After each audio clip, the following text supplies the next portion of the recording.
here. And got our cutting board.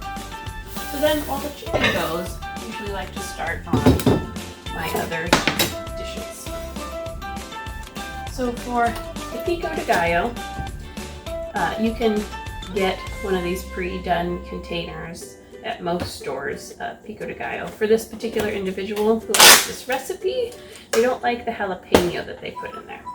So because of that, I just make it on my own. I don't like to cut onions, so I just get the pre-diced. But it doesn't take long to cut onions. So you can always do that.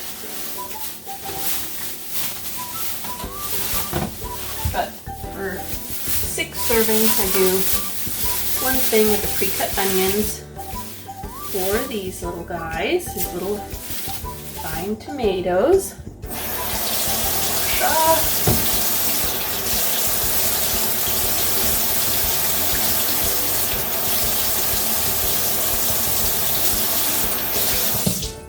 And then with tomatoes, it's really important to have a sharp knife. My knife, a little knife sharpener here.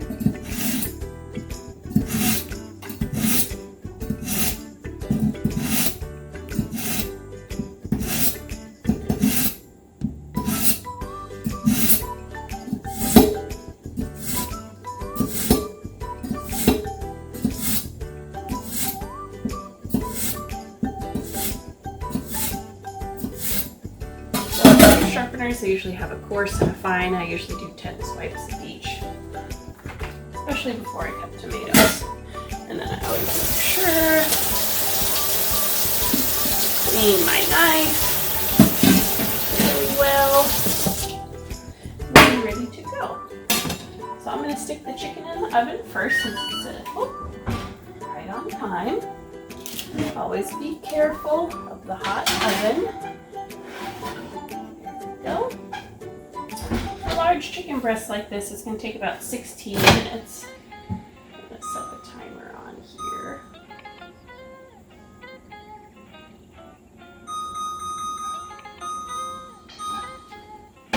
So that's going to be going while I do my pico. So then we're just going to dice the tomatoes while that's going.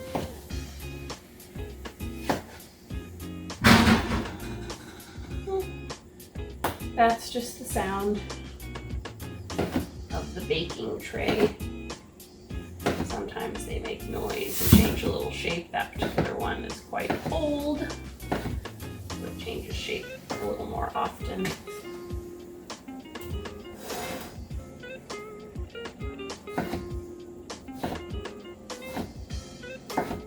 Always when you're slicing, have the fingertips in when you cut.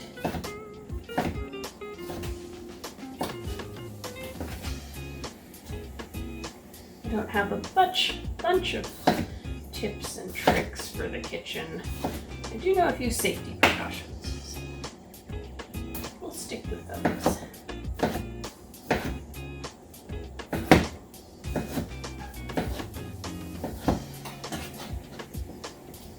And pico is a really simple recipe. If you don't like shrimp, or you don't like those little bay shrimp, you can add any type of shrimp. You can add any type of seafood. You can make it with chicken instead, with turkey, any type of protein, but the pico is a good base. And I like this one because this particular individual, his food that he'll never be able to give up, that he always has to have during the week, is those corn tortilla chips. So he loves those. So this is a great recipe to where you can eat this one with the tortilla chips. And you've got your healthy fat from the protein source. And you've got your carbohydrates from all the veggies and from the chips. And of course you've got your protein from the protein source. So for this particular recipe, for the week, about 6 servings is one of those full containers of shrimp from Costco. It's about 32 ounces and I divide it into 6. And I'll show you the container after this because I actually like to rinse the shrimp shrimp instead of just leaving it in the container. Every once in a while, those little baby shrimps still have a shell here or there. We don't want that in there. And the serving size on the container does say 3 ounces, but for this particular individual, as you saw in the meal prepping video, to get up to the amount of protein that this individual likes per carbohydrate, or I should say that his body likes per carbohydrate, we have to do double, so about 6 ounces of shrimp, which is a normal serving of shrimp. And the tomatoes tend to be really juicy, so I like to clean up my workstation.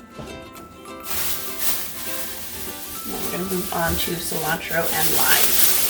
If you don't like cilantro, certainly leave it out. I know there's some people that can't stand it. For those of us that can stand it, I usually get 1 bunch for the week.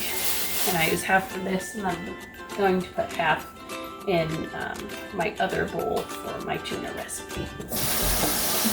Rinse that off really good. Sometimes with cilantro, you'll get like 1 or 2 leaves that don't look super great, so you can always take those out. Now we're going to dice it. So I usually bunch it up again, fingers in, and then and it does make a wonderful smell. I'm sure there's other better ways to do it, but I usually don't have a whole bunch of time, and so I do what works fastest for me. And I don't like the stems. Usually don't trim too far down into the stems. Now that may look like a lot of cilantro, but that's for 12 servings total. 6 servings here, 6 servings in the other. Put that in. Now I like to make and choose recipes that I can do this with, right? So I don't just have half a bunch of cilantro sitting around. I utilize it in my other recipes.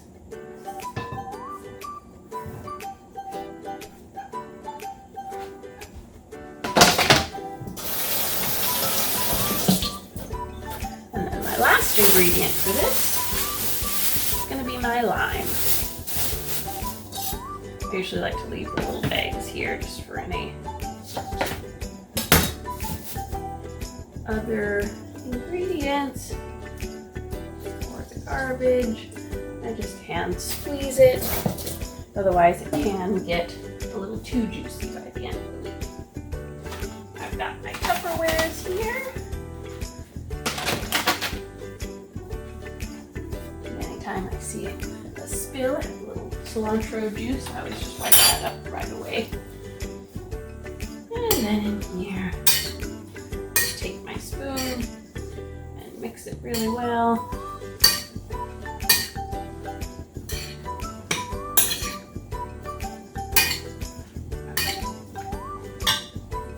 And about 4 big spoonfuls in each Tupperware.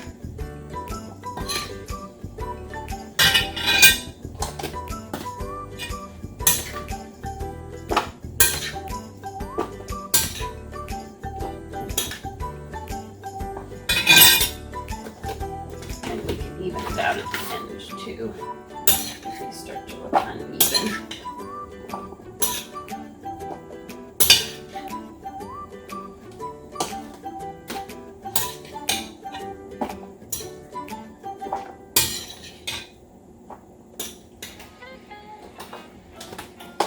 Yeah. Chicken's starting to smell pretty good. Got about 9 minutes left. So for those chickens, I usually cook them for 16 minutes on the large ones, and then the last 2 to 3 minutes you broil them, so it gets that really nice golden brown coating on the outside. This one, I'm getting tired of scooping. Just do this. And these, what I really like about these containers is on the side here you've got the ounces. So it shows you. So you can either eyeball it or you can look like, oh yeah, it's about 12 ounces of pico, and you can look at the other ones. You've got a little bit left over. You don't waste any. That wasn't quite waste, but oops. There we go. Then I like to keep my station clean, so these just go right in the dishwasher.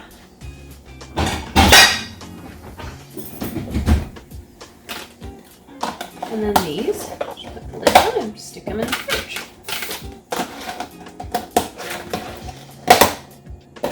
So our fridge doesn't have a lot of things that sit around week to week. Everything's pretty fresh.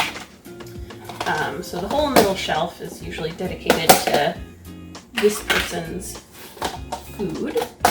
So all he has to do is reach in. I usually put the pico on one side, the tuna on the other, and then the shrimp in front of the pico so it's easy to see and grab. And then the roast beef and the chicken I put in smaller containers so they're easier to see.